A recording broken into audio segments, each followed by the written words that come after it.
live right now. So what up, boys? Wait, tell me. No, it's a starting. Now we're live. Here we go. What up, boys? I am good. I've got my orange Fanta, and I am good to go. So we got Mike and we got PR. PR, what up? What's going on, guys? Oh, boom, we got his mic on. All right, so what do we think about the sim? We got sim 5 bucks.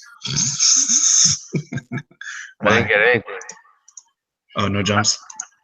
No jumps, but no drops maybe better than no jumps, right? Well, Holly Wright drop, but that's about it.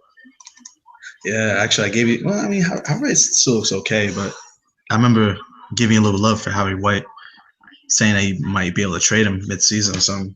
But yeah, I don't. My intention probably wasn't exactly to trade him. I was just like, I get a quality arm that nobody wanted to touch. This past offseason, he was like on the brink of going unsigned. Sim 1. So no. I mean, that wasn't a bad pickup. Yeah. Yeah. That sounds actually one of my favorites. Like low risk, 2 years, doesn't really hurt you financially at all. He's pitching okay.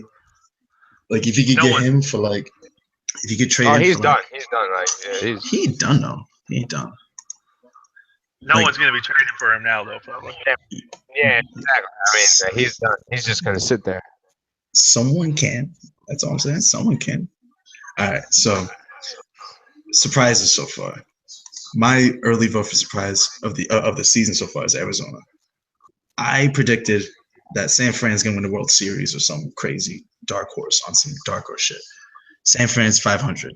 Arizona's up 7.5 on San Francisco, 6 on Los Angeles. Boys, what do we think about Arizona? Yeah. You go ahead, Pierre. He got Rafael Stratford put together with Velasquez. That's got to be like a leadoff it's ridiculous top of the order talent. Hell, you got Rafael Gonzalez too. Yeah, that's what I mean. Like Gonzalez, Stratford, and Velasquez. That top of the lineup is definitely pretty dangerous. Top like from it's probably it's the best in the league, I believe. That might be one of the best offenses, in the league. I don't know if PR just said that, but one of the best offense, if not the best offense in the league. Yeah, your mic's at least the top half. I mean, 429 runs. Who's got that 400 count right now? Chicago's got 399. Chicago White Sox. So they have, 31 more runs than the second place team in the league. That's crazy. And Woolgrove's pitching well enough for them for it to be good. But I don't know how that pitching staff is going to last until the dog days of August. Yeah. They've definitely got talent. Oh, they can last about it. Unicum, I believe, is underperforming. Oh no, well yeah, he is underperforming. Crowley's incredibly underperforming. It's the 4 or 5 spot. Canmar. It's the 4 or 5 spot. Canmar could drop again. You never know, but he still has good vitals. But he's got that low movement, high control, so he could be getting bombed now in his career.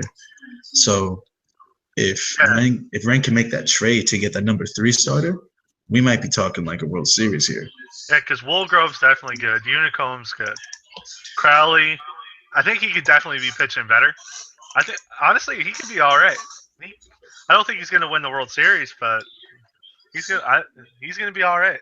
Well, I mean, Crowley hasn't broke out yet. He hasn't had the breakthrough season, so he hasn't And I do still have faith that the Dodgers can sweep right behind and catch them. Some of their players are starting to play a little bit towards their potential. Yeah, I mean, I said, that first pod, they had every single ingredient to make that run. They're just underperforming, especially I'm looking at the bottom of the order, Byers, Frakes. They're not getting it done, but they got the pitching. Even Greenewald, to an extent, was underperforming early in the season. I don't know. Does he really have Greenewald on the bench against lefties? Is that a real thing? I'm seeing it, yeah. Seems like a real thing. Is that real? It's real. Okay. Real. Talk your shit, man. Talk your shit. No, I'm not talking shit. XXR knows what he's doing. I just, maybe. Well, I'll talk some shit. Greenewald's strength is against lefties. At least that's what I always thought. I guess there's something about Briars from the Bronx. Well, Briars' contact is pretty fucking good himself. He's just really underperforming. I think it's time to put Greenwald in there full time. Full time for the rest of his life. Well, he should be full time. Like, it makes no sense to have him on the bench versus lefties. None. Zero. My second surprise, just to move on, is the Florida Marlins. I didn't think that they'll be as good as they are right now. Fuck. Really? I didn't see it. Take I a just look at that rotation. well, I guess you just shut me up quick, but Well, listen. All I know is like guys like when Pittsburgh took Goyo, not to go into the draft too quickly, but when Pittsburgh took Goyo to the 8th, those kind of guys that Hokie tried to nails on them.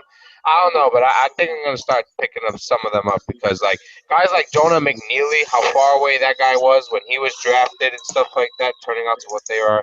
Like like Augustin De Leon, didn't he get drafted in the late first round? How the fuck does he get all the way to the late first? Well, the early first round. yeah, mid first, 14. Carlo Deegan was the one on pick 21. You know what I mean? And those kind of guys, like how the hell are they slipping all the way down? And like Jarrell Yarnell, like, well, he was a top 5 pick. But like, Hokie just has this knack for drafting pitchers that I've never seen before. I quite think that Hokie and pitchers, they go together. Yeah. Obviously, he had Donovan Pace and stuff, but They go like milk and cookies, man. Like, Yeah. He's just a draft god when it comes to pitchers. So with that, let's segue to the draft. I heard you talking about Raphael. I can't even pronounce his last name. You seem to pronounce it pretty good. well, let's not. Wait, hold on. Let me. I want to get like. Well, it's over Raphael, but like in terms of the way the league looks like right now. Mm-hmm. I definitely want to go out on a limb. I want to say that Texas has an outside chance to getting to the World Series. Texas. That's just Texas. I mean, they're easily going to take that West Division, in my opinion. But I think they have an outside chance at making the World Series. If Mizzy keeps making moves like he has been, yeah, they're going to take that division, no problem. Yeah. Let me look at Texas. Texas just needs that starter. They don't have that. They need guy. a few starters. They need a few starters. I mean, they have a decent offense, a good to decent offense, but there's nothing that jumps out at me and be like, okay, I'm gonna pick him. You know, they don't have that ace. They don't have. I'll be funny. There's just these natural things. I mean, Detroit's up there, Boston's up there. I guess you could say this is a pick from the heart. Besides Arizona or Los Angeles on the outside, St. Louis is also somebody who's creeping in without anybody noticing. I noticed. They're in my division. I've been noticing that shit day one. All I know is that they needed like a shortstop and a closer since I've been here, and then they picked up no closer and they got some decent shortstop. So I expected this. So St. Louis, their rotation's good. But to go back to the American League, because I kind of didn't really shed any light on them. Hopscotch back on over there. Right? Just before we get to the draft. Oh, no. That's trademark. I'll be right back. You know, infringement on stuff like that. That's me. Chicago White Sox. I still believe in that team, man. They just need that damn closer. They picked up. I don't think he even believes in Chicago. Oh, your mic's messing up. I think Steger. Yeah, Pierre, your mic's kind of in and out, but let's see. Yeah, I saw Chicago picked up that reliever from San Diego, Muldoon. Helps him out. I mean, he's been good so far.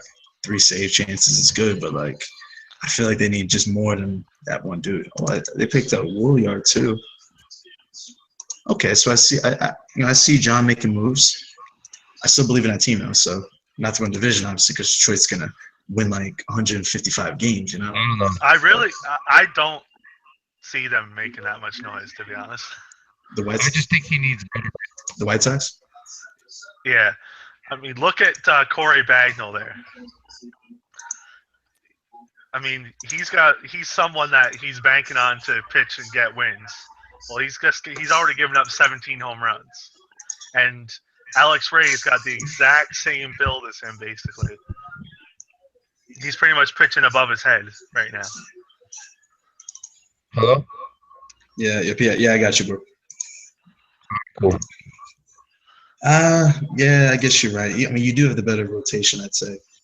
But for some reason, like your 3 to 5 is just underperforming. Like Fleming is not really done. He's been okay. He's been average at best. Fleming. Yeah, the bottom of my rotation's not doing that great. Tinsdale has been shady, like throughout his career so far. He's been okay, but Marin is still ridiculous. Your rotation? No, Marin. Man, Marin. yeah. I'm so surprised you haven't traded him. He had a slight drop. I wouldn't trade that shit.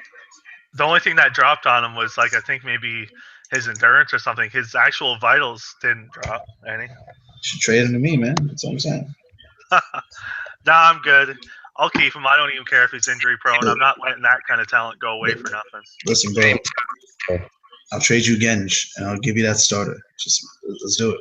Let's make that move. We had the deal in place a long time ago, and I didn't do it. I kind of regret it. Maybe we'll have to talk after the pod. Probably. All right, you guys ready for some draft talk, or you got some more to talk about? I'm ready. Roll it on in. I'm ready. All right. So, I'm ready. Let's start with the first overall pick. We're gonna go through every single pick. 180 picks. No, I'm kidding. No, I'm not going through 180 picks. But first overall, Ryan Chesney. I believe he sounds like a damn country singer, but Kenny Chesney. Okay, yeah, it's his damn cousin. What do you guys think of Ryan Chesney? I think he's going to be an ace. He's far off, but I think he will be an ace. He's worthy of a top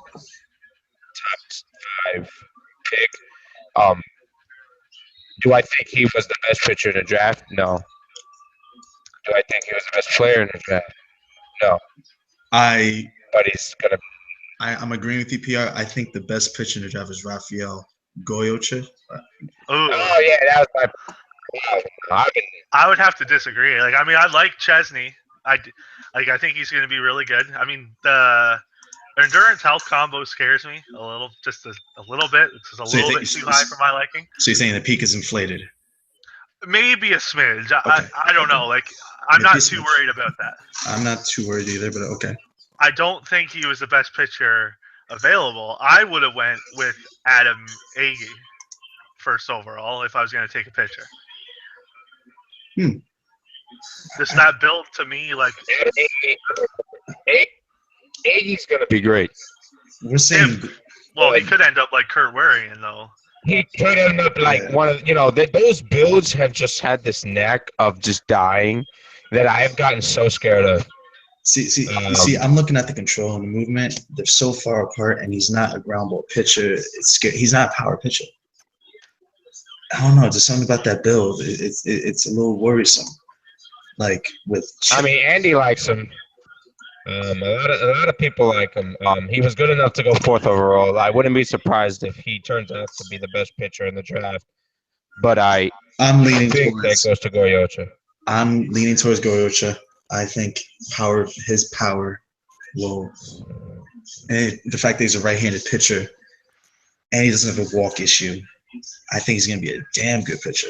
As a matter of fact, he's going to be one of those hokey builds that I thought. Honestly, when I traded my 9th overall pick, I thought, because I was eyeing this guy Goyocha at 9 overall, wherever the hell that was, and I said as soon as I traded him, I said I knew that's going to be a 1-for-1. Hokies going to pick up him, but no, Gilly picked him up, and I think Gilly's going to have himself a nice ace for years to come. So he's got a plus fastball, he's got a plus curve, he's got a plus cutter. The only thing that scares me there is the power is so much out front. Yeah, he's going to be striking dudes out left and right. But you got to get your control and movement up there too, and it's already starting behind the 8 ball being below his overall. Here's the thing: he's got to control over 60. And if you look at it, I'm not crazy on everything about high school stats, but it doesn't present a walk issue. If you just saying, if Goyocha, if you saw him walk 50 guys, then I say, okay, beware. But he's been pretty consistent with that control. So I'm saying that his control will probably go up to maybe like 80 to 85, probably more towards the 80. But I that's spoke to Maddie, Goyocha, because I was having questions about whether I should take Goyocha at 3. You're cutting in and out. yeah, I hear you. Right? Yeah, you're thinking about taking him at 3. Hello? What's up? So, yeah, I was thinking about taking Goyocha at 3. Mm-hmm. Even though I like Webster, I do like Webster. Well, I ended up trading Webster for but I ended up, and one thing is that Goyocha has that 1 year, 9 home runs, and the other years where he has pretty damn good numbers home run wise for somebody with that GB ratio. I think that where Goyocha should get you is that repertoire put together with that power. I think that power and movement combination is going to be completely ridiculous. It's going to be almost unhittable. The only difference between whether Goyocha is going to be good or not is whether he can control the ball. And I think he gets it into like the mid 70s, and it's going to be fine. If he gets into the low 80s and turns into a 93 overall, forget about it. He's going to be better than Adam McGee. Yeah, forget about it. He'll turn into a stud. I honestly wouldn't even worry too much about those high school stats. I wouldn't be putting too much stock because look at his overall. It's 65. So he was probably rated like above most of the people he was going to be, getting compared to, I guess, in Mogul. I don't know how all that shakes out, but you know what I'm saying. I get what you're saying. Do you really take all that into account?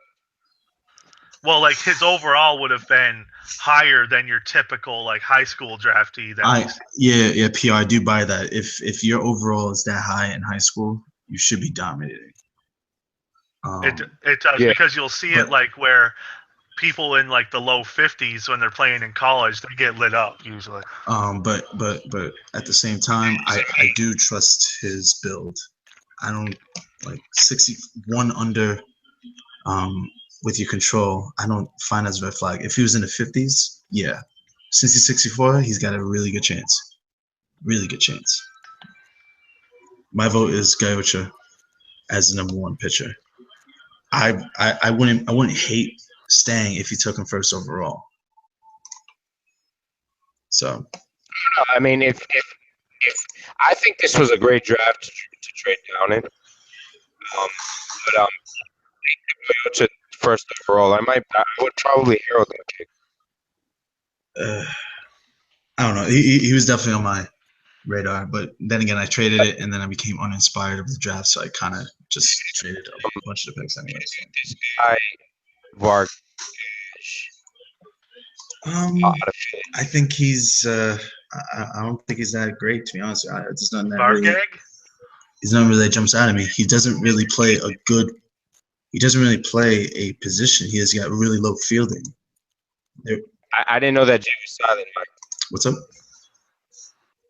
didn't know that Jay was silent. What are you talking about? No, I said Vargay. Oh, I didn't know. Did I say? Did I say it like that? He's like French or something. Vargay. Well, he's from the Dominican, so I don't. No, that's his name then. His name is now Ivan Vargay. The G is silent, yo. The G is silent. But anyway, I think you need to just keep your head closer to the mic. Is what I think the issue probably is. Yeah. Can you hear me? Is it in and out? I can hear you. Yeah, you just Not gotta really. I hear you a little better, but you gotta be more consistent with the mic. What about now? A little better, yeah. Okay. But anyway, to talk about Vargay, because that's his name now. That picks up. I'm not a fan of the pick, only like solely because of his defense. And well, he can't really hit the ball either. His defense is really poor. Like he doesn't have position. Everywhere he's gonna go, he's gonna boot the ball. Well, he's basically he has shit for fielding percentage. Like I know that's not the be all end all for things here, but if you're gonna be playing. Third well, base. I thought he was a second baseman. Did he change him to third base? No, he is a second baseman, but I guess he does have a third base. I'm pretty sure Philly changed him to He was a third baseman. He was a second baseman on draft day. Time out. If we look at the diamond, it says 78 overall at second base, 65 at third. So I'm gonna say he's a second baseman. Yeah, he was. I'm pretty Even sure though, even Philly though, changed him. even though when he changed position to third base, it looks tremendous. But there's something about that. Is just there's something about that that's iffy because he's not a good third baseman. He's not. He's not a good third baseman at all. No. And for that reason, I'm gonna stay away from him. Only because of defense. I'm gonna stay away from him.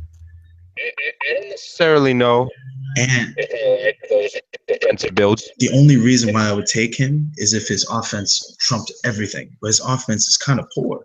So he's got this high peak, but where's it all gonna go? I'm not really too sure. Yeah, like I could see maybe I've seen guys like Gary Cushworth on Baltimore who had like these weird builds that's like where the hell is that gonna go? But the potential was all they needed to skyrocket. So Vargas kindly looks like one of those guys. Not kindly, I kind of like. I could have seen taking Vargas at like late. Late. I could see him taking him maybe like late first, maybe middle of the second, even though he's like a 93 peak. But he just that build is just weird, and he does not he can't play deep. If he can play third base, although his 2 games there don't suggest that, but it's only 2 games. But if he can play third base, Still not a good start. then maybe you've salvaged the pick. Otherwise, you wasted what was that, second overall on a piece of crap. I'm gonna vote that this is a tough pick. I don't think he's gonna really pan out because I think he's gonna hurt you so much defensively. You're gonna want to tear your hair out. So, Webster. I was actually really happy with this pick, PR, but you traded him. What? He got traded? What was the trade? I traded him. What was the deal? What's the Webster? Oh man, your mic is really fucking up. Hello. You're bringing us down. You were so good before. You were so good, man. Come back. What about now? Yeah, slightly better. Slightly. Hello? You gotta put that shit back in your mouth, man. Pause, but put that shit back in your mouth. Put that mic back in your mouth. Hello? I can hear you. You're still a little shaky. Try to call back, and Mike and I will just take it for a little bit. All right. Anyway, Mike. Webster. I'm a big fan of Webster. Yeah, I liked that pick. It was pretty good pick for third overall. He should have a good bat when all's said and done. He's going to be able to field a bit. So. He's a switch hitter too, and with all of his contact power above overall, I think he's going to hit 90s all around potentially. I think he really could. Yeah, he definitely has the potential to. I mean, I don't know if he will, but because he's 20, so you figure 4 years of development. He could. I think he'll have over 90 contact. The power might get a little bit behind, but his power's gonna be legit. Almost like the dude from Houston. Rudy Tucker. Maybe like Rudy Tucker. Yeah, PR. I'm here. Oh, there he is. Okay, so I just want to know the trade details for your Kevin Webster. I gave Webster up for essentially Lavelle Robinson and Vic Sambria. So the reason Lavelle Robinson and who's the second guy? Vic Sambria, pick 46. Okay. Big reason why I picked Webster up was because I chose Webster because I like to keep it. He obviously was a very good pick. He was well rounded. In a few years, he was ready for my offense. but my heart kind of really was with Wick. Your mic is messed.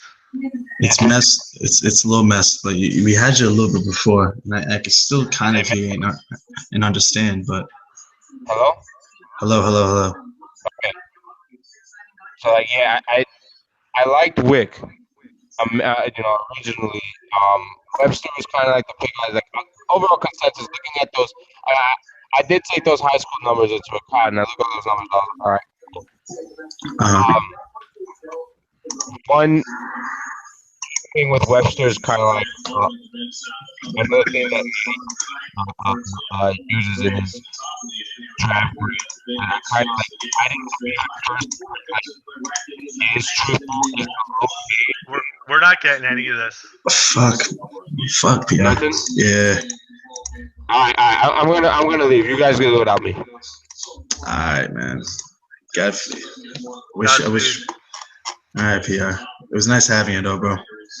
Yeah, I mean, if you can get your mic situation sorted out, we'd have you back on again for sure. Fuck yeah. Damn, man, that sucks.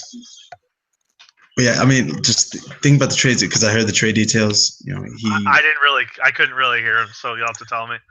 He traded his third overall pick, the rights to him, for Vic Sambria, who was taken with 46 in the second round, who I really like, the first baseman he took. And 46 in the second? Which pick number is that? Oh, there we go. 46. It's for Sam Brea. All right, Sambria is a very nice looking prospect. He looks pretty good. Yes, and Lavelle Robinson, who... Oh, that is a great deal then.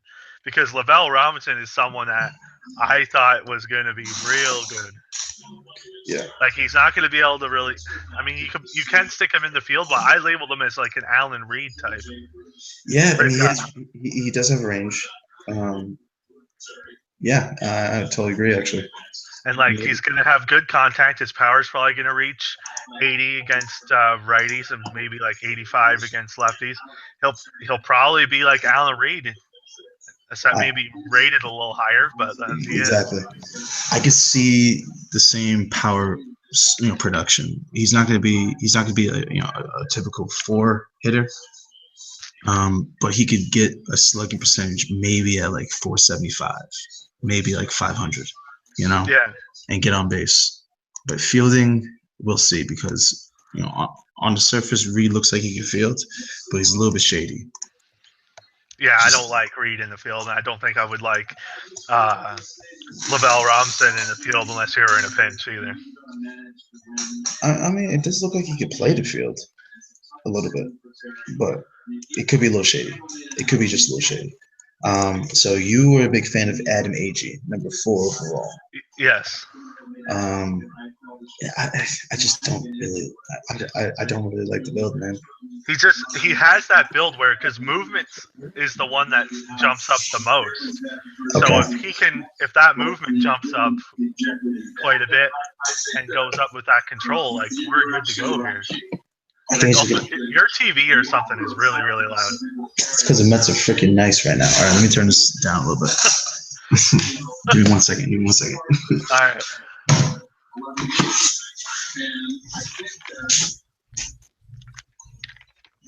There, that's better. That is way better.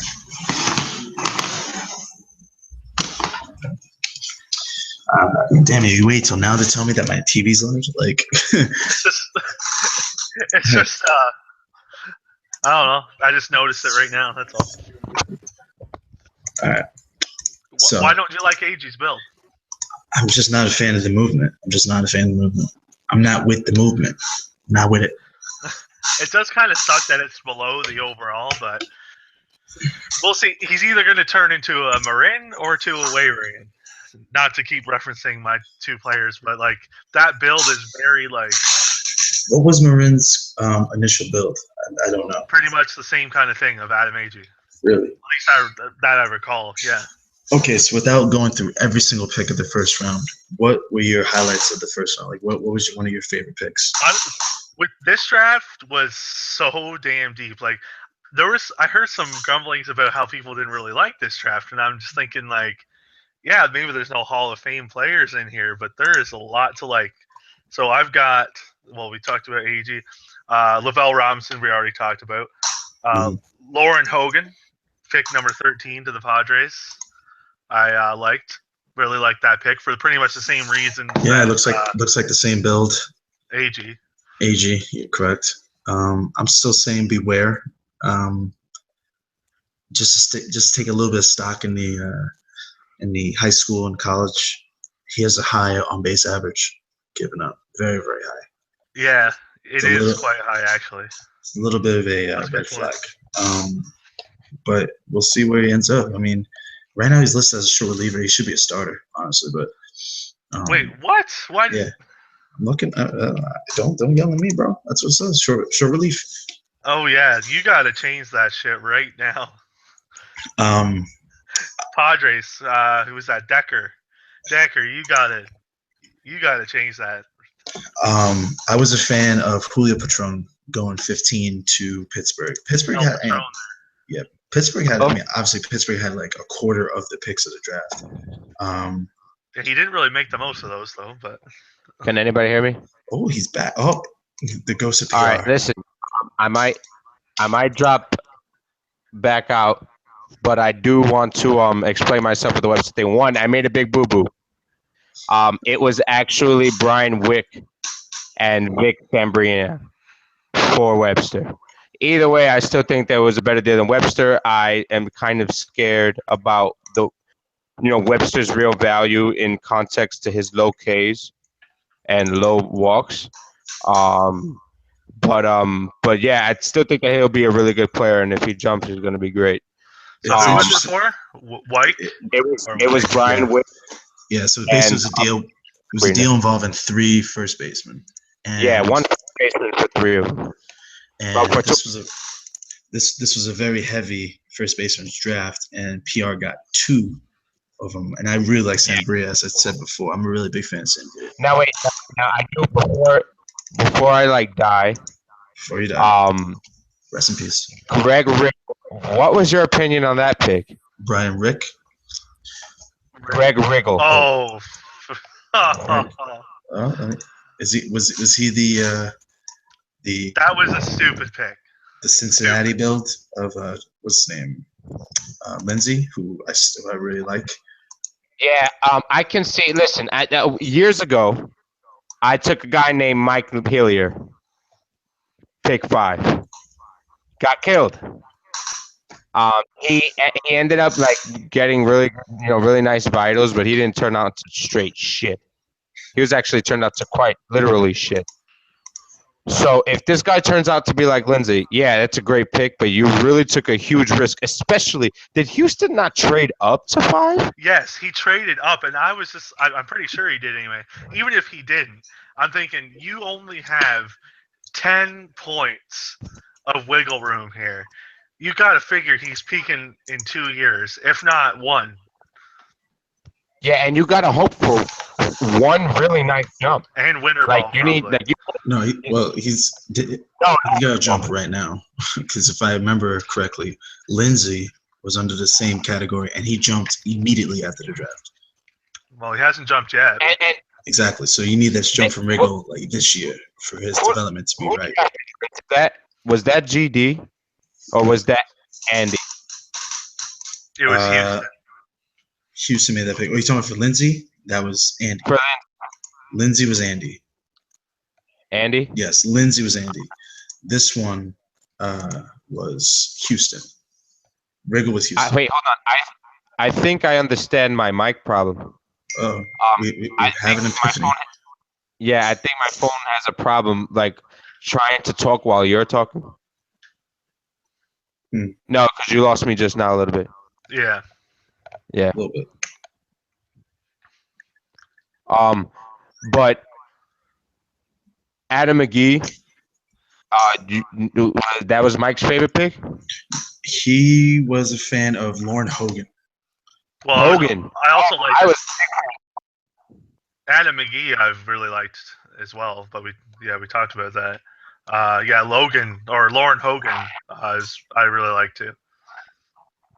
Yeah, Logan was definitely like ridiculous. He wasn't even like really on my radar, which is surprising. He was a green guy I use green and reds. Red guys for guys I really need, and green guys for like. All right, but my favorite pick, without a doubt, is probably gonna go to was right. Brian Iacona, that went to G Money on the Mets. What pick? Pick 28, 27. 27. Okay. Yeah, 27. That guy, really like him. I think it's going to be fucking fantastic, and I thought it was like in terms of value of an incredible pick. I thought he was worth more than that. He definitely has the endurance and health down low, so all of his, I guess, stock is like his peak looks true. Legit, Where yeah. I'm with you. It's not inflated. Inflated or anything, yep. I'm with you both, He's yeah. a closer. He has him listed as a closer right now. You know, I'm wondering if that happened to everybody's starting pitchers. Let me just take a quick look at mine. Yeah, maybe that was a. Nope, all mine look fine. Oh, maybe if you had a lower endurance. Yeah, well, I had one pick and he's a starter, so. Damn, man, 1 start, 14.73 ERA. Stay hot. Stay hot. God damn. All right, now it doesn't look. I thought maybe a glitch was happening or something like that, but no. Okay, so let's move to the second round. Wait, we got to talk about the guys we hated. I mean, we can talk about this all you want, but we're gonna be here for 3 hours again. No, we're not gonna be. Hold on. This rate, we're gonna talk about the 6th round picks now. At this rate, like Raul or Lombard. Your mic smashed again. Come on, PR, where are you? I'm here. There you are. What's up? What'd you say? Raul or Lombard. Who? Can you understand that? You said Lombard? Raul Raul. or Lombard. All right, let me try to find him. Raul or Lombard. Which pick? Oh, okay. 12. Okay, so 12. You're a fan? You're a fan? Hell yeah. That's a hell yeah. Okay. His bat is going to be ridiculous. Now, Ridiculous. That's pretty strong. for the fielding, I don't know. But I think it's going to be like what who was it that you took over Verdugo, Mike? Toby Tossin. Yeah, I think this guy's going to be the better version of Tossin. Yeah, I could see that. Be able to steal bases, hit home runs, hit for average. Like, he's going to have it all on the offensive side. And he's going to be able to field. Like, whether you want him in center field is a decision for the later day, but that bat is going to be on it. I mean, he's a lefty too, so that's always a plus. His health is a little concerning, but, it's fine. I think he's going to be okay as long as he's somewhat healthy. I got a question for you guys. So, Do you guys think that Mogul rewards lefties a little too much? Oh yeah, big time. yes. I mean, I don't know if this many, like, everybody wants the lefty, and that's not really how it is in real life. You don't really get the lefty; they're rarities. Well, then again, we all want the righty rotation. Like, we don't really take lefties into consideration sometimes. That's because Mogul has lefties and they suck unless they're really good already. So If a good southpaw, that's like unbeatable. It's like hitting the lottery. Like getting somebody like Clayton Kershaw or Randy Johnson, like it's just like Roger Clemens, greatest pitcher of all time. Pedro Martinez, you got a whole bunch of righties that are great, but the lefties are the ones that really like have that fear factor when they step on the mound. You know what I mean? Sure, but I don't know. You don't really have your Andy Pettitts. You don't have your Barry Zitos out there who can have a good career. Barry Zito. I'm just naming lefty off the top of my head. So shut the fuck up. God. Is that the worst contract of all time? He's one of them. All right, so let's jump into the second round. Any besides Sam Bria, because I was a big fan of Sam Bria. Any things that jump out at you?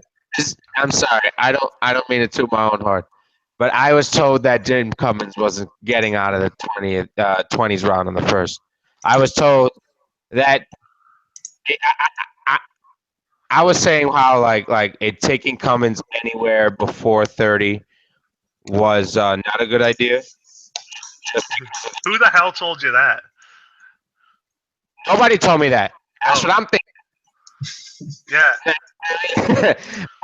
But I mean, there's no way that he gets out of the 20s in the first round. There's no way he gets out of the end of the first round, and here he is at pick 5.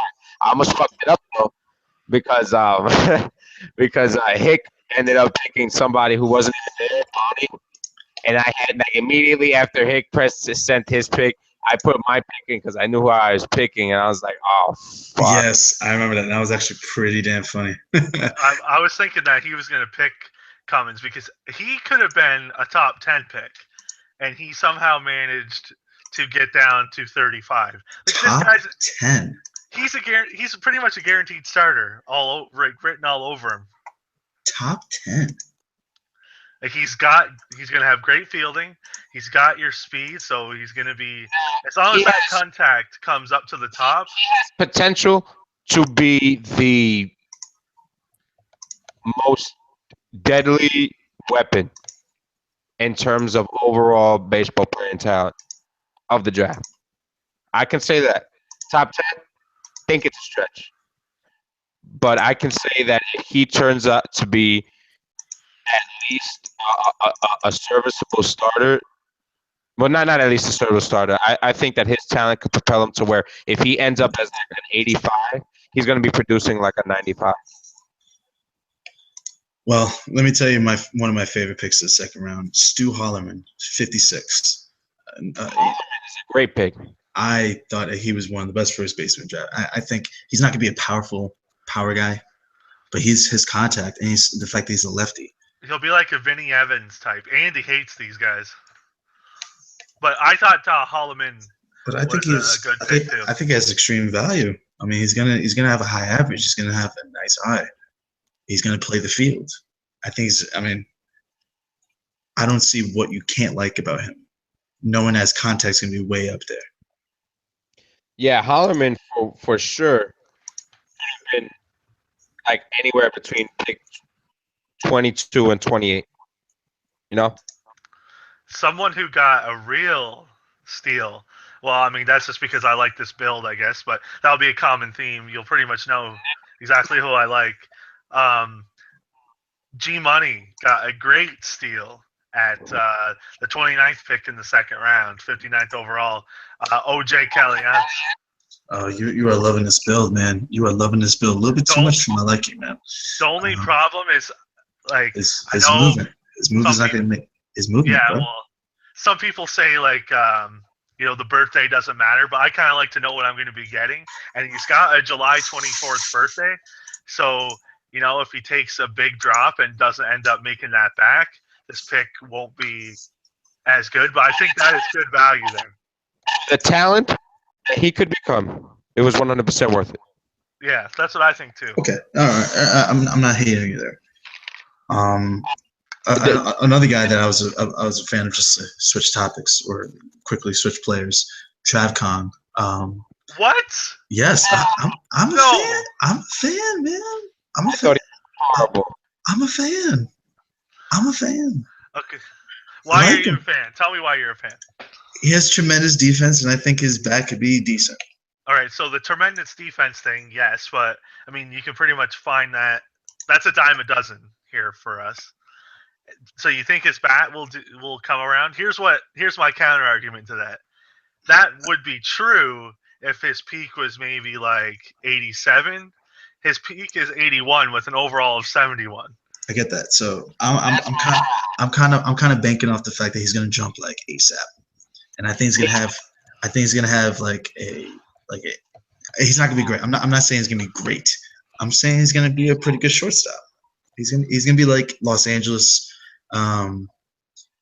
Edward Andrews. He might have that. I don't see I do see it. I do see it. it. What I do see, I see an Edward Andrews. Nick Rowland. Who we talking about? Nick Rowland of the Phillies that the Phillies took. He's gonna be fucking ridiculous. See now. He could be good because as an RP, definitely. I think you should push it to a starter. That's just me. Nick Rowland.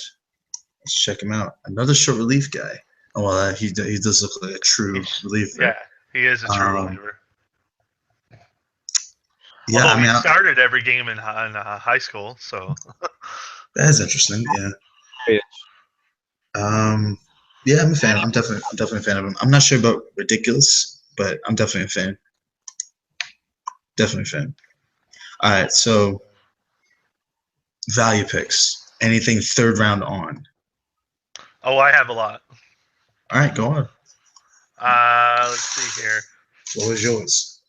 Well, I don't want to toot my own horn, but Walkington, I think his name is. Okay, so let me rephrase this. Yo, Mike, what picks do you like in your draft? What picks do you like, bro? Andy Walkington, like an 82 peak in the third round is pretty good, even if you don't really agree with that build. I mean, I really like it, but I mean, Somerville was taken right before you. He could be a decent right fielder. 84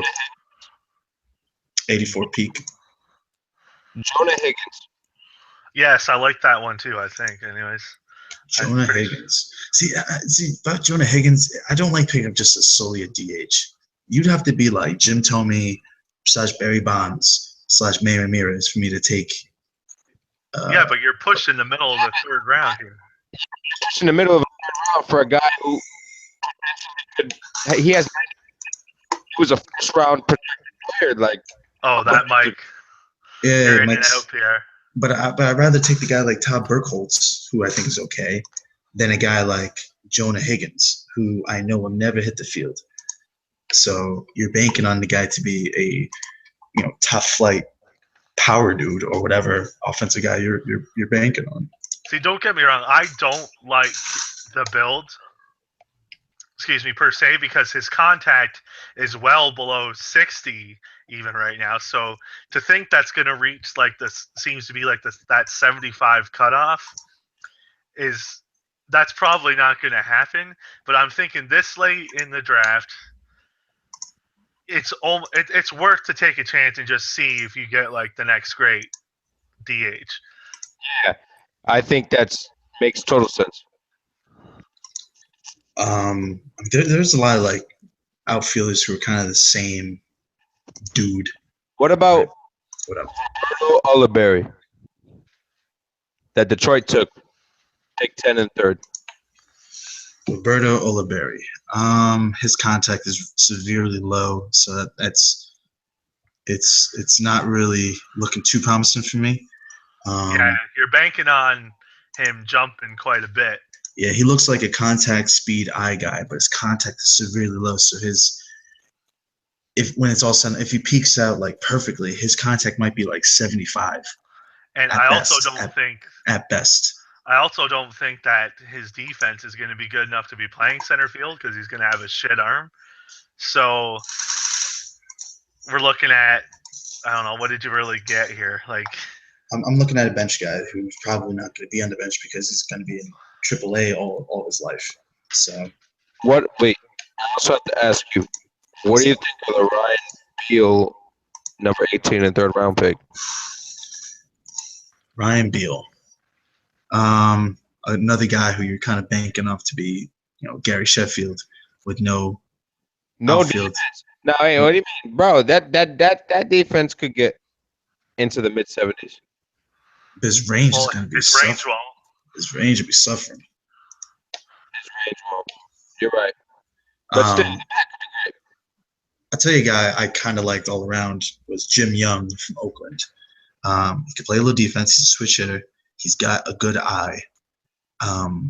He's a little bit older, but if he has that miracle jump, kind of like the Trav Con pick, he could be a guy who could be a valuable pick in the third round. He's got See, the power, yeah, power I eye, don't- and he can run a little bit. He can I run a don't little bit. mind this in a third round. Also, like he's not just like 10 points away from peaking here. So taking a 22-year-old, he might just be one of those late bloomers who doesn't peak until he's 26 or 27. Even if he peaks at 25, who knows? He does need the right jumps. There was someone. Definitely needs the right jumps. Yeah. Who was it? Patrick Madsen. Where was he picked though? Now I just wrote his I'm name looking down. at 83 overall, 23 in the round. San Diego. I really liked that pick. He doesn't look too special on the surface, but here's one thing that I don't think people pay as much attention of. I know we've talked about it before, just personally. In his career scouting in the skills tab, like his career path has just been something that you love. Like you've got, okay, his overall's gone up steadily too, and his peak has gone up real nice. So if that keeps climbing the way it should, we could be looking at a guy who's like 95 overall peak here. And Yeah. if he gets that high, he is going to be damn good. He's not going to be able to field, but he'll be damn good. That's not a bad, that's not a bad look, because I do buy that if you have that trending uphill climb with your overall and your peak, that's a good thing to see in your for any amateur. I mean, one thing I'm definitely concerned about with Patrick Madsen is the splits, but he could just be a guy against righties, which is fine. yeah, like at least he's the good side of the split, though. Like you can always find someone to hit lefties, Yeah. but Hey, if we're talking about a late third round guy, yeah, someone who's 84 peak, mind you, too. Yeah. So overall drafts, I'm not sure if you look closely. We got PR talking. I have a question. Here we go. One guy, Danny Pitchfork, that went to Houston. Where? Pitchfork. That second round pick, right? Second round, pick 9. Pick 9. Danny Pitchfork. I'm not a fan. Not a fan of the contact. I just don't think his contact is going to come around enough for him to be an impact player. He's only 17, though. Yeah, His contact's a 62. All right, so he's going to be suck ass at 23, and then what? We're going to be like, oh, he's going to be good at 26. No, he's not going to be that great. See, I think like his contact matches his overall against righties. I think it has a chance to get up to like 85 or more. I just don't see him becoming an impact player where you want to start him. He's got speed, but does he have the contact to go with it? Not really. All right, and in context to players that need really quick jumps, I give my vote to the most successful guy being Sean Lowe. Where's his pick? He's Cincinnati Reds, pick 10 in the 4th. Pick 10 in the 4th. Sean Lowe. Oh yeah, if he gets an instant jump, oh yeah, big time. He could be the type of dude like Alan Reed, who will have a very, very low overall, but can have a tremendous career, or that Hall of Fame dude. He had 3,000 hits. He was on my team at one point. Same guy. He was like 70. He was on your team too, PR. The outfielder. Who? He was on your team for a little bit. What was his name? Russell? No, not Russell. He was on your team for like towards the end of his career. He was on my team too. I can't forget his name. But anyway, he had a high contact, not a lot of power. He was a lefty, and pretty much just built around like 200 hits a season with a high on-base percentage. If Lowe gets that jump, he could be one of those dudes who peaks out at like 79, but his vitals are crazy. The one thing I'd say about Lowe is that it kind of hurts him that he's a right-handed hitter. I know a lot of people don't really think that matters, but being a lefty and being a contact eye guy and with no power, being lefty is that much more better. But Lowe has a chance if he gets an instant jump. Yeah, I liked Lowe. I thought pretty much for the same reasons. I mean, he's got His fielding will be all right. I mean, if his contact can get up there a little bit, at worst, you're going to have yourself a bench player, I think. And so Another new question. the guy taken right afterwards. Best pitch pick after the third. Carlos Antrus. There was someone I had labeled here. Carlos Antrus, Chicago Cubs, pick right after Andy's selection. Another late jump guy. If you can get something out of him, I think that's the best pick after the third. Best pitcher? I think he could be. I really liked, what's his name? Nate Alton to the Yanks, who went in the 4th round. I'm not sure where. For some reason, I didn't write. That's probably because I was under the weather and I was just picking guys. Yeah, 111 overall. I think it's so under the weather because I just don't see Nate Alton becoming the best pitcher. Oh, I just thought it was a good grab. I mean, like 81 peak in the 4th round. He has a decent build, and all of his vitals are above his overall. It's a little low for mine. Hold on. Let's not discount the fact that his two-seamer and his curve are plus pitches. And here's what I would say, too. Those home runs that you're probably looking at. Right, the college 54 overall thing. I guess. Yeah. Like, he was good in high school, so he's probably fine as far as that goes. I mean, I don't know if he'll be the best pitcher after the 3rd round. I don't know, but he definitely I thought that was a steal for sure.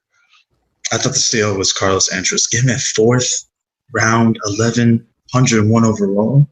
A guy who could jump and become a really good-looking pitcher. I'm hoping Vlad Alessio does me some favors. What's up? I'm hoping Vlad Alessio does me some favors. Brad, who are we talking about? Pick, where is it? Pick 103. 103. Only because I got the screen share up so everyone could see it. You're not gonna like that pick. I'm not gonna like him. I'm not hating it. I'm not hating it. But you hate all those other builds who are the exact same. But his movement's over his overall. Yeah, I guess. And I mean, slightly, but I hoping. I think it's a good hope. All right, so I had one pick. Let's talk about it. One pick. I had one pick. Ready for it? Wait for it. Pick number 139, Nathan Rustia. He's become a Hall of Famer one day. I like him. You do? Shit. I really do too, I guess. I mean, but I don't think we're going to be talking about him in 5 years, but I like the pick. If things go right for him. Yeah, I'll just kind of take him flat. I'll tell you what, though. I was eyeing the dude that Gilly took, Nick Trimble, who I was a huge fan of. Huge fan, Nick Trimble. The guy was taken just a little bit above. It was 132. Yeah, he's also had a pretty good career path as well. I think he's going to be a sneaky guy, whether he's a reliever or a starter. He's going to have nice vitals. That he's going to be a guy who's going to make it to the major leagues. I think not if he's going to be a reliever. He's not. I think he could. Another dude, Javi Roseminda, where else? 131 to the Cubs. 131. Yeah, 131. Javi Rose. Yeah, I think. Radisminda. I don't freaking know. I'm terrible with names. Yep. Yeah, Mogu comes up with pretty nice names to pronounce. We're just gonna call him Javi Road. What do you guys think? The best pick is Ivan Vargay. Ivan Vargay. That's my guy. Vargay. That's my guy. What, for best pick in the draft or best name? Best name. Yeah, probably Vargay. Only because I named him. All right, PR, what'd you say?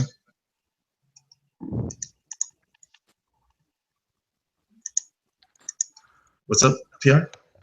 I heard you say something. He just Yeah, your mic's fucked. Fuckhead. I'm still losing you, man. But All right, I'm out. Have a good one, PR. yeah, it was fun, PR. So to kind of tie a bow on the draft, to be honest with you, I wasn't too. I mean, I know you were a big fan of it. I wasn't too inspired by it. I was not too inspired. Why didn't you like it? I didn't see. Maybe I could. I mean, I hope I'm wrong, but I just didn't see guys who I think will be impact players. I mean, And the whole first round's going to be impact players. You really think the whole first round will be impact players? Okay, well, like except for the ones that I hated, but okay. Let me look at my. Time out.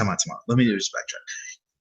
Your statement was all first rounds would be impact players, except for the ones I hate. So therefore, not all first round picks would be good. Well, yes, but come on, bro. The ones that I don't like aren't going to be. But there is. Let me count them here. We've got. I really liked Chesney, Webster, Agee, Robinson, Hogan, White, Petrone, Denzi, Omar Marciano, Kenny Bonney, Jason Baker. These guys you like, right? These guys you like? Yeah, guys I like. And Aaron Wells. What's that, like 15 almost? I definitely like all the first basemen taken. And Gavochier. The other guys you just don't know what side they're gonna hit. There's some outfielders I like, but are they all gonna be impact players? I'm not sure. I'm definitely being a little bit harsh, but I mean I love Lavelle Robinson, but other than him, Fenn, yes. How good is he gonna be? Who knows? Danielston, how good is he gonna be? What pick was he? Danielson? 21. Like I'm just saying, like I like these guys, but to say that they're gonna be impact first round picks that we're gonna be talking about for years, I'm not buying it. The first baseman, 100%. The pitchers, not as crazy about. Not as crazy about. Well, whose draft? I don't have too much on this because like I was feeling crappy around this time. But whose draft did you like? I didn't really look too deep on everyone's draft, but the one thing I'd say in Pittsburgh, because they had about a quarter of the picks, like damn, if only this draft was one for the ages, they could have had a historic draft. But now I'm looking at Pittsburgh's selections. I'm looking at some will make it obviously, but it's just a shame that he traded all those guys. Like he traded guys like what's his name? The pitcher since De La Cruz. I don't know the combination of picks, but he definitely got a lot of picks from his impact players. But will the picks equal a De La Cruz? Will they equal a guy like Questel? I'm not sure who he traded for him, or the dudes he traded to Arizona. Yeah, personally, I thought he should have like waited to deal some of these guys. It seems like he was just like he felt like I don't know if this was his mindset, but it almost seemed like he felt like he needed to deal these guys away. Like you didn't need to deal away De La Cruz. Well, he could have held on to him because all I'm saying is that the draft wasn't too inspiring enough for me to be like, I'm gonna trade you my best players for this draft. Like you really are putting your money on the players, on the top players in this draft, and it's not like that Gilly got all the top 10. He got like the first pick, the 16th pick, the 30th pick. Like he had depth in each round. And I'm not sure if all those guys will equal the impact that the guys he traded will have. Well, that's usually kind of how it ends up anyway. You're never going to get what you gave up in the first place unless you get really lucky. I'm just saying he just got a little bit unlucky with the bad amateur class. I don't like this amateur class. I'm being very clear with that. I'm not a big fan as an overall class. I thought it was really deep right up till pretty much the entire draft was. I mean, the 6th round was stretching it, but that happens pretty much in every draft. I hope I'm wrong. I hope I'm wrong. I mean, if you take a look, like in the 5th round there, he picked Nick Trimble, who that was actually one of my favorite picks. We had guys like Nick Trimble in the 5th round. Like, most drafts, though, anyone good is eaten up by the 3rd round. Okay. So that's where I thought the draft was really strong, is that it was deep. Yeah, you're probably right in that we're not going to be seeing any Hall of Fame players here, but I think you can get a good core out of this. Would I have traded, every impactful player on my team minus what's his name that he has still there, that Weingartner? Would I have traded, everyone but him for this draft? No, probably not. I probably would have spread it out a little bit because he wasn't in a situation where he had to trade away Dela Cruz. Like, he could have just held on to him. I don't understand why he didn't. And maybe he thought he was going to get max. Maybe he thought he got max value out of him. I don't know. But for a 23-year-old on a rookie contract still, who's going to be going to RB this offseason, but so what? Who's not even peaked? Like, why'd you feel the deal to deal him? Yeah, De La Cruz. Yeah, he's a stud. STD stud. Like, I don't really think there was any need to just be like, yeah, I'm dealing him. I'm surprised Andy's even listening on offers for him. But I mean, he knows what he's doing. I'm not saying anything about that, but like, damn, he's really good. Damn, he's really good. He's a guy you could plug in for about 10 years, 15 years. Shit. Well, I don't know if I'd go 15 years, but 10, yeah. I mean, you could definitely look at the longevity of a lot of these starters. You pick up all of them. You pick up all the guys who are just about dead. That's true, but that's exactly me. Who are in their like 15th year. Mac Lewis, he's in his 22nd season. Fleming's in his 18th season. Like, yeah, you can almost count on a guy for 15 years. So, anyway, I think that ties a bow on our draft talk. I'm sure Maddie will have his draft grades and maybe even a pod. Yeah, I'm hoping for some draft grades for sure. I was talking to Andy. He said that there's probably not going to be a pod on their end, which kind of sucks because I like their draft pods. They're really good. They have quite a bit of good insights. I love their opinions too. Do you have any rants? Do I have any rants? I'm not feeling too ranty today. My rant was really on Arizona, that I think that they're pretty legit. But other than that, like, nothing really jumped out at me. Well, actually, you know what? Let's talk about this. There has to be one thing. There has to be. Would you trade the number 1 overall pick for Joel Tice? Joel Tice. Well, let me look at him. Joel Tice, who I think will be a stud for years on Chicago. Number 1 overall. Who I would straight up number 1. No. If you look at the deal, I believe I gotta look it up, but I believe the biggest benefactor of all this was Chicago. They got themselves a stud. Like, right, but what did they give up? Man, let me pick up that deal real quick. Give me 1 second. While you're searching for it, I'll talk a little bit about Tice. Like, sure. Tice is a stud. I mean, he can field a bit. He's got, good arm, decent range, okay fielding. But that bad though.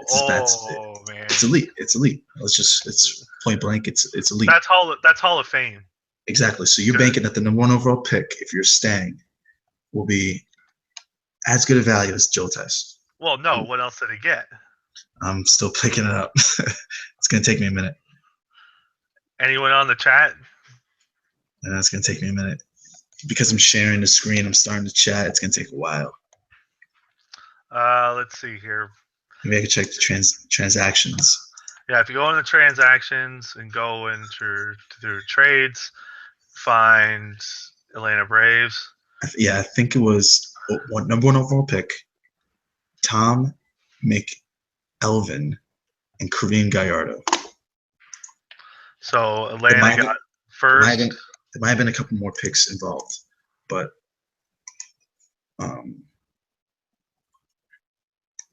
those are the prospects who were involved along with the pick. McElvin, I'm not even that big of a fan of because his lefty contact and power is way out ahead of his righty contact and power, and that's usually a telltale sign that the righty power and contact's not catching up.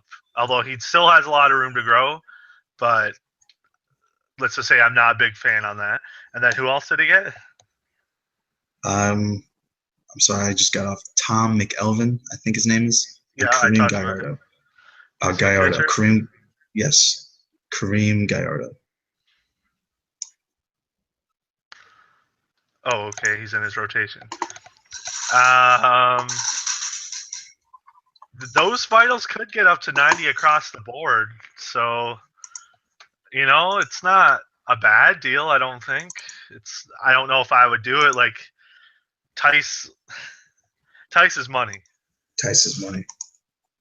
And the guy you replaced him with, Mark Houston, is really good in the field, but his bat's nowhere near. But I can definitely see it on Stang's side. I mean, Mogul treats defense quite highly. So you want to have good infield defense everywhere, even at third base. So it's not. I wouldn't call it a horrible deal. What are your thoughts? I think Joel Tice is untradeable. I don't think you should ever move him. So again, I think Chicago's a huge benefactor of this entire draft. The fact that they got a Hall of Fame potential player at 23 years old for Chesney and a couple of the guys who just don't know how they're going to pan out. I don't know.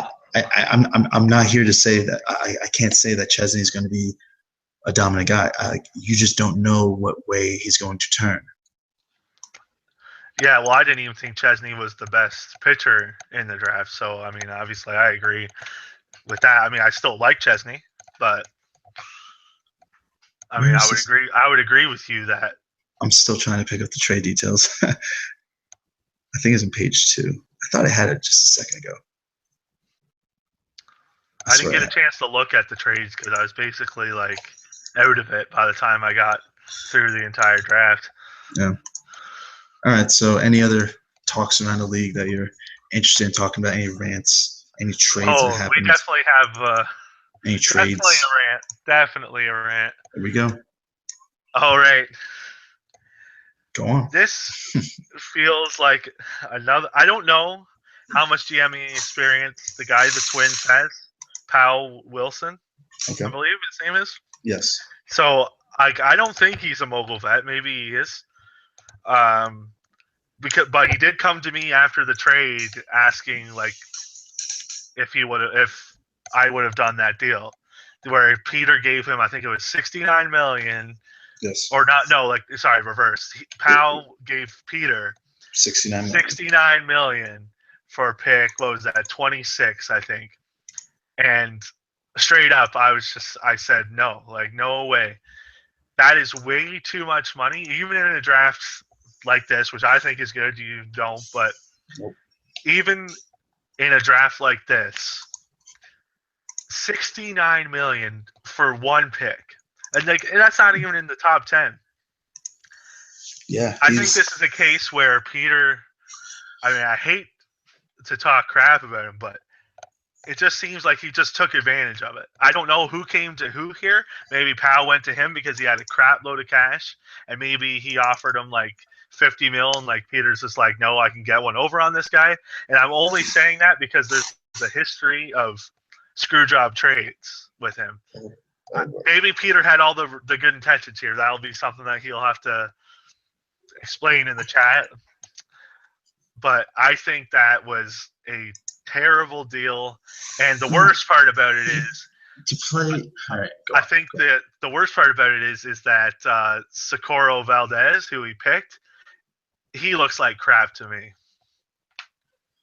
To play devil's advocate, Minnesota has a projected profit of $40 million. Okay. They have. I haven't looked at their team bank, but I'm going to go on and say that it's probably at $50 million. All right. That's my guess. They have all kinds of financial flexibility. I would say then why don't you like go out, maybe grab a couple decent free agents, and then trade them for stuff. Or Lola, calm down over there. Lola's asking for something. That's for all the listeners out there. Maybe all two of you. Lola is one of my dogs, and she's a Jack Russell, and she's hyper as all can be. Lola, come here. Oh, okay, there we go. Yeah, she's hyper as all can be, especially when she's getting no attention. I thought he just got knifed. You kind of just cut out. He just cut out. That's because I was too far away from, because this is Bluetooth, so I was too far away from the thing. We got send either PR. way, we got to send PR a gift, a good microphone. I mean, I love talking to the cat. It's just, damn, you gotta get your mic fixed, bro. Start a GoFundMe. Give him like $20. Just give him that mic. It was awesome having PR. Oh yeah, I liked having him on for sure. That was awesome. I would say he could have used the money wiser. Is what I would say. I have to say something else. I traded away my late third-round pick, I think it was, right, for $20 million. So if you're going to say I get a $20 million for a third-round pick, like 80 overall, wouldn't it kind of be relative to if you could get $60 million for a first-round pick? Maybe you can argue that. Yeah, I can see arguing, I guess, but maybe I almost just feel like that amount of cash is just too much for one player. You're banking on, basically you're just saying, well, I'm going to take all this money and bank on one player for it. Well, I mean, he does have the budget to kind of replenish. But again, yeah, you are paying $69 million for Socorro Valdez, who is not that great. He could be great, but he could add seats to his stadium, unless maybe the capacity. I can't remember our league rules. He is at 60,000 seats already, so maybe he can't add seats. Well, I haven't really looked too deep into the financials, but if you had the flexibility, why not? It's a little high. It's a little high, but why not? I would almost say you take that $69 million and buy a bunch of later picks instead of just that one, even though it was in the first round. But I mean, I can see where you're coming from as well. Yeah, I mean, if you pay for 3 third-round picks for $60 million, why not take that $60 million and get a first-round pick? Like I got a third-round pick. I mean, I traded a third-round pick for $20 million. Let's say I wouldn't pay $20 million for a third-round pick. I know, but the fact that someone did. So, would you rather pay 3 third-round picks or 1 first-round pick? Draft is crazy, man. People want to draft. People want their players. Well, I know. I have been, and people have been taking advantage of the fact that people go gaga over draft picks, which, I mean, by all means, keep going gaga over draft picks, because I'll keep trading them to you. So I wouldn't condemn Peter and be like, hey, he's ripping someone off. That's just my opinion. That's just my opinion. I see it as a situation as I wouldn't condemn Peter as he's trying to rip someone off. Specifically because I don't know who went to who here for the trade, but specifically because Powell came to me like later that day after he made the trade when he saw me on, asking basically if he made a mistake making the deal. So that just leads me to believe some shady business went down. I hope I'm wrong, and if I am, I'll be the first one to tell Peter, I'm sorry, but there's a history. Okay, you got it. Um, well, that's about it for me. I'm about ready to sign off here. Do you have any final words? Because let's end this bad boy. No, everything's good. The draft went well. Hopefully we get another podcast in this season. If not, well, we'll definitely do one in the off season, I'm sure. Yeah, I'll tell you what. If I was more involved in the draft, I really didn't have much inspiration with this draft because obviously I had one pick. I traded a lot of picks. Again, I wasn't too inspired. I wasn't a big fan, but hopefully next year's draft is good and I can be more animated about it because I'll be more heavily involved. But yeah, again, I just wasn't beyond the first baseman, who I thought was deep position, and some outfield. It just didn't really strike me as a great draft. Didn't strike me. All right, so we'll end it on this. You have to pick one team right now to win the World Series. Who is it? Oof, one team right now. It's hard to go against Detroit. They got a good rotation. It might be Detroit Cincy again. And Arizona, I think, falls short because Cincinnati is going to, unless they trade off their players, because I know he's here on De La Cruz, but I'm sure he's going to put himself in position to win another World Series. I'm going to say Detroit gets over the hump this year. I'm going to say Detroit gets over the hump. I like their four. Bad choice, but I'm going to go with. I like their four. Cincinnati, because I mean the pitching rotations is basically a wash between the two. Probably Cincy's better, Okay. but that lineup that Andy's got going on, that's money. You're done. I remember talking about Aaron Stanley last year. That movie made, and holy shit, he's going to be a stud. Aaron, I remember saying this about. I talked about this in our last rant. Aaron Stanley is going to be a stud, and he got traded from the Yankees to the Reds. He plays defense. He hits bombs. He's left-handed. He might win an MVP. Oh, he will. He will win an MVP, I think.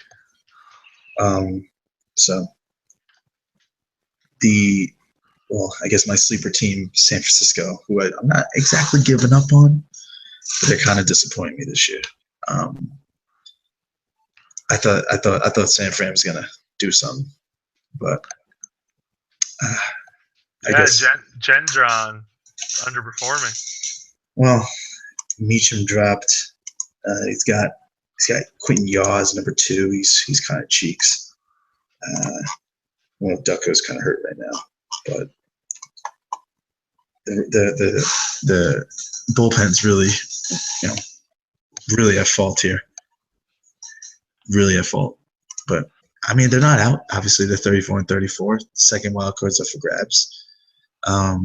But what do you think of the second wild card? Do you like it? There's nothing wrong with it. Why? I like it. I think it's awesome. It's kind of a love-hate. Obviously, I'm a little bit biased because I've lost in the playing game a lot. But honestly, I just think you allow crappy teams to get there. But for a league standpoint, so you're saying your team is crappy for the last 7 years. You should not have made it. Some of them. Although I think my team was better than the team who won the first wild card spot a lot of the time. However, it does as a league. It definitely keeps way more people involved, which is something that's good. It's a good thing. That's a good thing. Gets people thinking that they're contending, that they could be buyers. I think it's a good thing. But I have no hate against the second wild card. No hate. So just my last point, and then we're going to sign off. The second team I think could make a lot of noise, St. Louis, for the obvious reasons. There could be a team that just wouldn't shock me. The team that no one's really talking about. I know I'm still a big fan of San Francisco, but let's just say they're not going to make the playoffs. St. Louis, team on the rise. They got some stuff to Team to watch. Stuff to drool over there. I mean, Team to watch. Howie Dow, like that's insane. Well, I said at the first rant that Arizona and St. Louis have the best outfield in baseball. I think Arizona's proving that they probably have the best. Yeah, I'm looking at their outfield. It's just ridiculous. Just ridiculous. Where's who's that third homie? Stratford, yeah. The dudes from Arizona are batting over 330. Think about that. All of them are batting over 330. That's just a dream for me with my team. I don't think I've ever had that. So that's a wet dream for a lot of people, you know. But St. Louis, you know, no slouch. Howie Dow, center fielder, who I think is at DH right now, but let's call him a center fielder. Him, Davenport's been overrated for a couple years now. Mike Smith, guess what? They're all batting over 300. Smith and Dow batting over 340. So, best two in baseball. Best two. So, that's it. That wraps things up. Michael, you want to play some Rocket League? Yeah, sure. Why not? Let's do it. And speaking of which, everybody in FCM needs to start playing Rocket League. And that's that. So, and just one more point. You know, the first rant that I posted, we got a couple of negative responses. I'm not here to be uber critical on people. Yeah, I wanted to actually talk about that too. Just kind of telling it, you know, kind of like it is, and just giving somewhat insight on whatever. I try to stay as positive as I can, but sometimes, you know, I can't be too positive. But you know, I don't mean to go after somebody personally or whatever like that.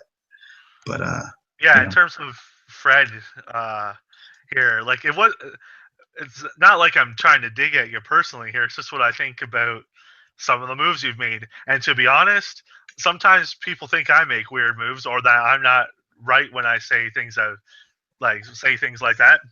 So it's not like some sort of dig. Don't take it. No one should take anything that we say personally here. Well, except for maybe what I said about Peter there, but maybe a little bit. You do get a little over harsh, but anyway, like the point of all this is just to have a little bit of fun, to kind of, you know, get something to listen to. It's just something to keep the league fresh and have everyone involved. So yeah, obviously this is something that, you know, we all enjoy doing. But anyway, you know, I hope to continue to do it, but I hope to not get all the negative backlash again, because I don't know. It makes me think twice about doing it again, but I still like it nonetheless. But Mike, thanks for, you know, coming on again. PR, I hope you got to get a better mic, brother. It was cool having him on. I hope other people want to chime in too, because, you know, I like other people's opinion, whether I like it or not. So I agree. So anyway, everyone, I hope you guys enjoy this broadcast. See you later.